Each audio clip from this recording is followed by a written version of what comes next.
गई धनतेरस के शॉपिंग। तो देखी जा हम ले ले तनी एक छोट मोटे कटोरी बा और एक हई बा और एक पतीला बा।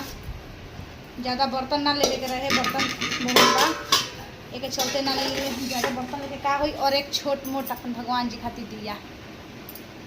देखी जा अच्छा लगता है कि ना, कमेंट में जरूर बताइएगा कितना सुंदर छोट मोट बा। और अकेले अकेले ठंडा पियाता हम देखो तनी कबे से एको बार पूछा तो नहीं कि पियबू कि ना।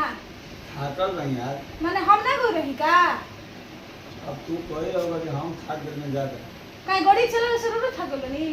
गाड़ी चलाओ मामूली चीज है। अच्छा पीछे बैठे लो ना थकेला गाड़ी पर। जे ड्राइवर होई ओकरा से पूछिएगा। हां हमहू पीछे बैठा रही, हमरो धूप लागत रहे। इतना धूप जगह 3 दिन से धूप बाके हम पगला गइल बनी धूप के वजह से। 3 दिन से धूप बा जब मतलब 3 दिन से ज्यादा लागता बहुत। 3 दिन से हमरा बहुत ज्यादा धूप लागता।